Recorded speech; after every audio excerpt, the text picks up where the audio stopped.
Hi, everyone. My name is Giselle Kowalski, and I'm the digital content producer here at Texas State University. You're listening to Try a Texas State, and today's episode is part 2 of our Olympic series. When you last tuned in, we chatted with Professor Jenny Buschhorn and mass communication student Mac Blackwell about their upcoming trip to the Paris Olympics. In this episode, we are back with Mac and Associate Professor Jean Brennick to talk about their adventures, their Today Show appearance, and more. All right, guys. Hello. How are you today? I'm really excited to talk with you. If you could both please introduce yourselves. I know that we've already met with Mac, but go ahead and introduce yourself again, Mac. Hi, I'm Mac Blackwell. Slight change. I am a senior PR student here at Texas State now. Um, yeah, that's me now. So Gene Brennick here. I am not a senior, but I am faculty, and I just recently got promoted to associate professor of practice. So when Mac became a senior, I became an associate professor of practice. I love that. You guys are killing the game. So I was following along with your trip on Instagram. So I want to go back to the very beginning. Walk me through those 12 days. You guys land and immediately head to your hostel. What was it like in that neighborhood that you stayed at? The neighborhood was great. The hostel we stayed in was great. Luckily, it didn't happen to me, but unfortunately, a lot of the people we were traveling with did not get their luggage when they arrived. You may have remembered there was a whole computer worldwide glitch that affected a lot of the airlines, and it meant a lot of our students and one of our faculty was scrambling to try and rebook flights, which meant they ended up getting on flights finally, but a lot of their luggage ended up being 2 days late, 3 days late, so some like 4 days late. Oh my goodness. And what did y'all do for solutions like that without the clothes? Did y'all just go shopping basically? Shopping in Paris. Oh, that sounds like horrible for your bank account, but so fun for the soul. I know in our last conversation, Mac, you talked about how there were going to be other US students in that hostel and that you were really excited to meet them. Did you make any connections? Yeah, actually, we did. So not just only in the hostel, but I didn't realize that the group that was facilitating our trip, Siegel, great group, love them. They actually also had a arranged meeting where we basically had a networking event. So all of the students, including some foreign French exchange students, were there at the school that we were staying at one of the nights, and so we all got to meet each other then as well. So I wanted to kind of talk a little bit about your like networking and your more business side of the trip. So, what was it like going to the Today Show showing? I saw that you guys did that as well, and you gave Hoda Kotb your Texas State lapel pin. She was such a gracious person too, getting selfies and just her energy level and her enthusiasm. She's what you see on TV, if you ever watch the Today Show and you see her and how she interacts with people, all I can say is it's real, it's legit. So, yeah. so we got to like actually be in the background of the show, and we like went later and like cut together all the segments we could find. We're on air for about 2.5 minutes of just Texas State in the background, and at one point I know they even mention us saying like, oh, we got some kids from Texas State. And you got Texas State, the BOBCATS, New York and Chicago. Whoa. Texas State really is repping They traveled today.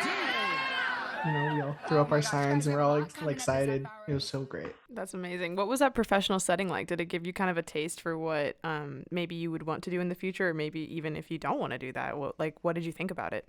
Oh, it was super cool. So we did get to like walk through the studio and see like their live broadcasting setup.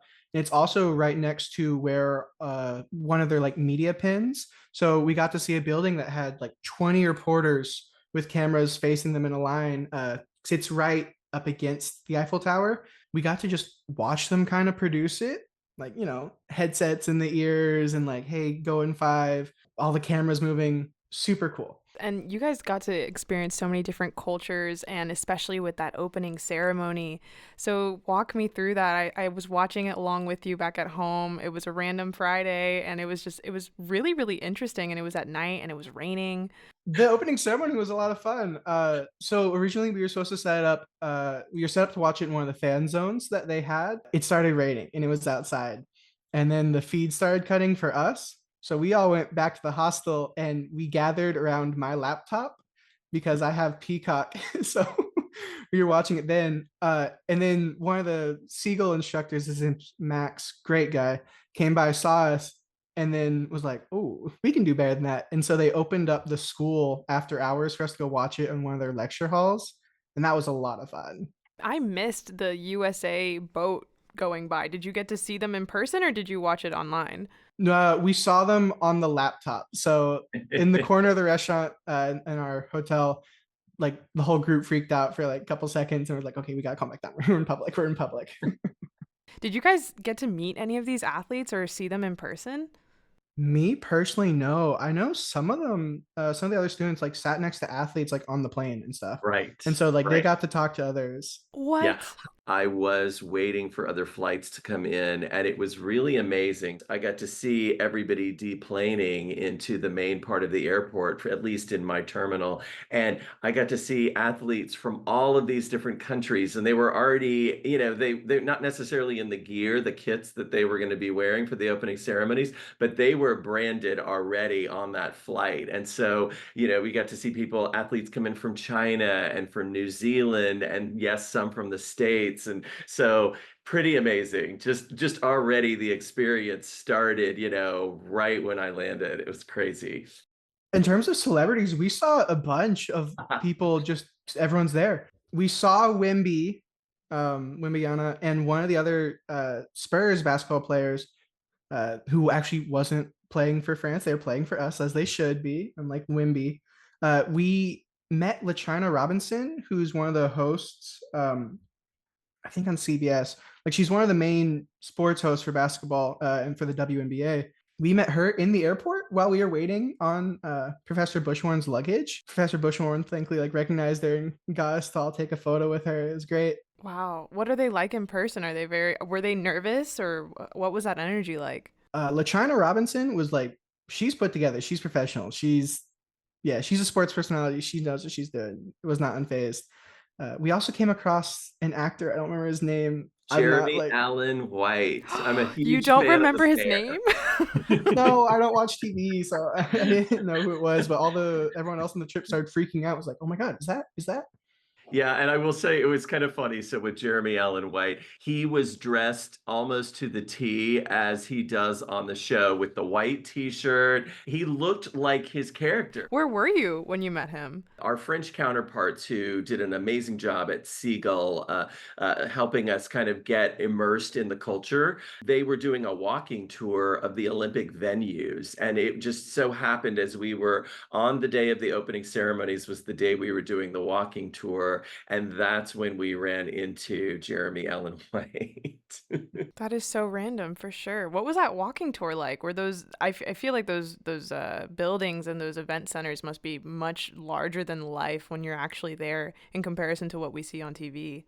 They're covered in the really cool like Paris graphic design that they have everywhere, like that faded teal pink neon. And then we saw the U.S. Embassy in the French Presidential Palace. Well, I remember one of the last spots that we went to was to track down the Texas Embassy. Remember that, Mac? Yes, it's the Texas Embassy, sits right next to the Ritz-Carlton as well, which is why we started seeing some of those celebrities. Yeah, which is crazy. I had no idea that we even had a Texas embassy in Paris, but apparently the roots are deep, y'all, between Texas and Paris and the French. And one of the things about the walking tour that was really interesting was France, when they decided to put their bid in to host, really was trying to not go insanely into debt the way some of the other host cities had in the past, and especially with the Summer Olympics. And so they purposely tried to reuse a lot of the venues so they wouldn't have to build out everything, all of these new stadiums, which is what made a lot of these other host cities go way over budget. And so it was really interesting because a lot of the venues were in places like the Equestrian was at Versailles, and I didn't get to go, but I know Mac went and saw, what was it, beach volleyball right in front of Eiffel Tower. They did a lot of temporary stadiums, so like put up, put right back down. and I got to go see beach volleyball, and it's literally underneath the Eiffel Tower. So all my photos of the event, you can see the Eiffel Tower in the background, and I got to go to a night game. Thankfully, it was like just this beautiful moment where like all the lights in the Eiffel Tower come on, and then it also like sparkles and shimmers. And it happened to be that the sparkle shimmer, which starts at the top of every hour, started about 2 minutes after we got to watch USA beat Australia in the women's volleyball, and that was the best sporting event in my life, hands down. That sounds that sounds life-changing. We talked about it before you guys left, Mac, about that Australia and USA rivalry. Did you feel that like beef coming alive whenever you were there? Thankfully, we didn't feel like any animosity. So we sat. The beach volleyball games are like right one after another after another. We sat behind a group of Frenchmen who had a game against Britain right before us. So another big rivalry, and we told them, like, hey, we'll cheer for you guys in your match if you guys turn around and cheer for us during our match, and they did. So the three guys who were in my section, we had more elsewhere, but the three of us somehow managed to turn like all three of us into like 20 people chanting for the USA. And it was great because one of us had a big flag and we were right on a railing, so we hung it over. We ended up on camera like 9 times or something like that. So we were freaking out, like, Mom, turn on the TV, see if you see us. Like, You all had a free day. I know, Mac, you wanted to go to Versailles, right? Wasn't that like on your list? the Versailles already happened. We went to the Monet house. I have literally hundreds of photos of flowers in my phone because it's the prettiest garden I've seen in my life. We also happened to have another free day where we spent it at the Decathlon brand playground installation, or my group did. That was a free day where we all split into like 4 groups. So like I got to go to the Decathlon playground, which is this really cool installation where they had like break dancers and BMX tricks and a zip line. Some of us got to go on. And then I know Gene took a group to Disneyland. We did. We did go to Disneyland Paris, and they had this amazing drone show that you can look at on YouTube that is over Sleeping Beauty's castle, like right at the end of the night, which was I think it lasted about 8 or 10 minutes, and it was incredible for anybody that is at all interested in drone photography and how they're coordinating drones to these different shapes and different characters from Disney iconic references. It was pretty amazing and fascinating to watch. To wrap this all up, you guys have really shown me that you guys had an incredible time, and hopefully students in 2028 can repeat such an amazing experience. It won't be in Paris, but this LA will be interesting for our Texas State students to go and check that out. But if you could give any advice to like that next group of students, what would it be? For me, pack an empty bag in the suitcase. Go to every event you can. So a lot of like the resale ticket platform is really nice for the Olympics. So I got tickets just like 2 nights in advance of going to gymnastics, and I got to see that for cheap. It was super great. Did you see the pommel horse man? I did. We didn't know when we were watching this in real time, like exactly how big of an internet sensation he was going to become. But you could still tell, even for someone like me who doesn't really follow gymnastics, that it was like, wow, what just happened? He was not in any of the other events the last 2 hours. And all of a sudden, where did this guy come from? And here we go. The U.S. men's gymnastics team, which has not medaled in 16 years, and just to watch them on the sidelines, just waiting in anticipation, the entire U.S. and the men's team and their coaches just waiting for those like 3 or 4 minutes that probably for them felt like an hour to find out that they actually medaled. It was crazy. It was amazing. Yeah, you guys got to witness so many iconic moments. That to me is just like that's the Texas State experience, right? Like you guys are really just making it all happen around the world. That's fantastic. So if you guys, both of you, if you had to sum it up in 3 words, what was this trip like for you? Life-changing experience. Transformative. I don't need 3 words.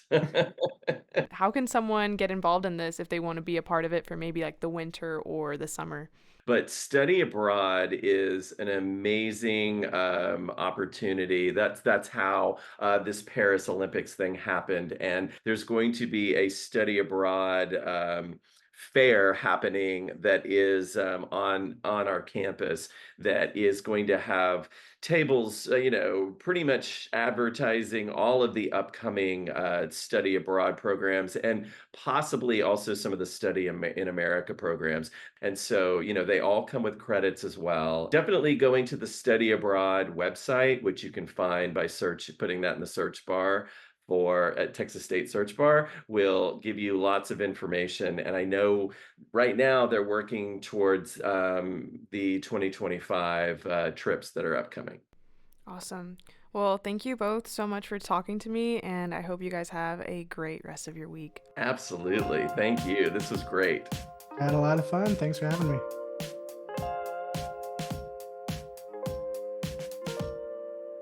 Thank you for listening to this episode of the Try at Texas State podcast. Make sure to tune in next time to learn more about something else you can try on campus at Texas State. And also, remember to follow us on our social media at TXST. This podcast is a production of the Division of Marketing and Communications at Texas State University. Podcasts appearing on the Texas State University Network represent the views of the hosts and guests, not of Texas State University. Again, I'm your host, Giselle Kowalski, and I'll see you next time. Bye, y'all.